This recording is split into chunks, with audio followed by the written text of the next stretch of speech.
বাবা মা দুইজনই পান খেতে পছন্দ করে আর তাদের বিবাহ বার্ষিকীর কেকটা যদি পান থিমের হয় তাহলে কিন্তু দারুণ হয়। আসসালামু আলাইকুম এভরিওয়ান, আশা করছি আপনারা সবাই খুব ভালো আছেন।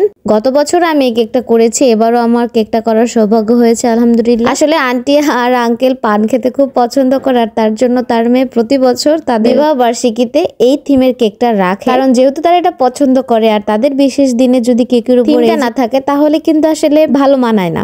সেই হিসেবে এই ডিজাইনটা করা, কিন্তু যেহেতু অনেক দিন হয়ে গিয়েছে কাজটা করা হয়নি, তাই একটু চিন্তায় ছিলাম যে পারফেক্টলি হবে কি হবে না। অনেক গুগলেও খুঁজছিলাম যে নতুন কোনো কিছু আসছে কিনা ডিজাইন, বা পিন্টারেস্টে ওইভাবে পাইনি। একটু আইডিয়া নিয়ে কোনো রকম ভাবে তারপরে নিজের বুদ্ধি খাটিয়ে করেছি। আর এই কেকটা একটু ডিটেইলে বেশি আমি করার টাইম পাইনি, কারণ আমার হাতে টাইম অনেক কম ছিল। সবকিছু কাজ ম্যানেজ করে টাইমলি এই ডিজাইনটা একটু আস্তে ধীরে করলে আমার মনে হয় আরো বেশি সুন্দর হতো। তবুও ব্যাপার না, আঙ্কেল আন্টি খুব পছন্দ করেছে আর আমিও ভাবতে পারিনি যে এত কম সময়ে আমি এত সুন্দরভাবে এই কেকটা ফুটিয়ে তুলতে পারবো। পান পাতাটা আঁকার জন্য প্রথমে আমি এখানে লাভ কুকি কাটা ব্যবহার করেছি। এটা আসলে লাভ শেপের হালকা দিয়ে তারপরে টুথপিক দিয়ে আপনি একটু শেপ করে নেবেন, এটা একদম আপনার পছন্দ অনুযায়ী আপনি করতে পারেন। তারপরে আমি এখানে প্যালেট নাইফ দিয়ে এটাকে একটু সমান করে নিয়েছিলাম। পাশে আমি চাচ্ছিলাম যে একটা পানের ডাটের সাথে একটু চুন থাকবে, কিন্তু আসলে যেহেতু এটার বেজ আমি সাদা রেখেছি তো চুনটাও সাদা, এজন্য এটা ফুটছিল না। কি করার ভাবতে ভাবতে চিন্তা করলাম তাহলে এখানে একটা পান পাতা এঁকে দিই, যেহেতু সবুজ কালার এখানে দিয়ে ফেলেছি। কিন্তু দেখুন আসলে ইনস্ট্যান্ট সবকিছু কিন্তু বেশ দারুণ হয়, মাঝে মাঝে হয়, সব সময় না। তো এখানে দুইটা পান দেওয়ার পর কিন্তু বেশ দারুণই লেগেছে। একটা দিলে অতটা বেশি সুন্দর হতো না যতটা না দুইটা পাতাতে ভালো লাগছে। তো যেহেতু অ্যানিভার্সারি কেক দুইটা মানুষের জন্য, তাহলে দুইটা পান পাতা এজন্য বেশ বেশি সুন্দর লেগেছিল। তারপর আমি পানের শেপ করে নিচ্ছিলাম, এবং এটা কিন্তু একদমই সহজ একটি কাজ।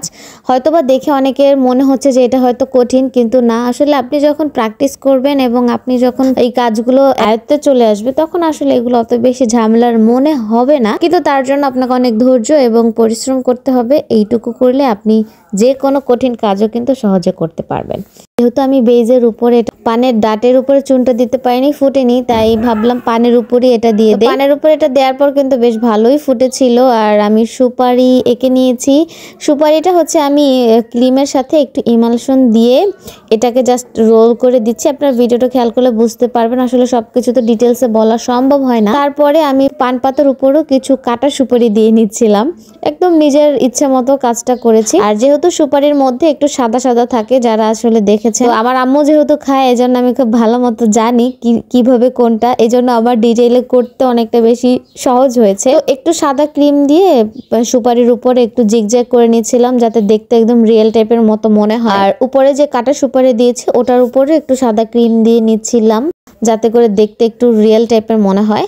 আর কিছু চকলেট গ্রেট করে উপরে দিয়েছে, এটা জর্দার মতো যাতে দেখতে লাগে এমনটা। তারপরে আমি নামটা লিখে নিই। আর ম্যাক্সিমামই এই ডিজাইন গুলো ফন্ডেন্টের উপরে থাকে, ক্রিম বেজের উপরে খুব কম আমি দেখেছি এটা করা। তারপর ওভারঅল কিন্তু বেশ দারুণ লেগেছে আমার কাছে। আপনাদের কাছে কেমন লেগেছে অবশ্যই জানাবেন। আর নিচের বর্ডারটা এটা আমি পাইপিং ব্যাগ দিয়েই করেছি, সেটা কিভাবে আমি নেক্সট একটা ভিডিওতে আপনাদের সাথে শেয়ার করবো ইনশাল্লাহ। দেখতে কিন্তু বেশ দারুণ হয়েছে। আপনারা জানাবেন কেমন লেগেছে, ভালো লাগলে শেয়ার করে দিবেন আর আমার জন্য দোয়া করবেন। সবাই ভালো থাকবেন, আল্লাহ হাফেজ।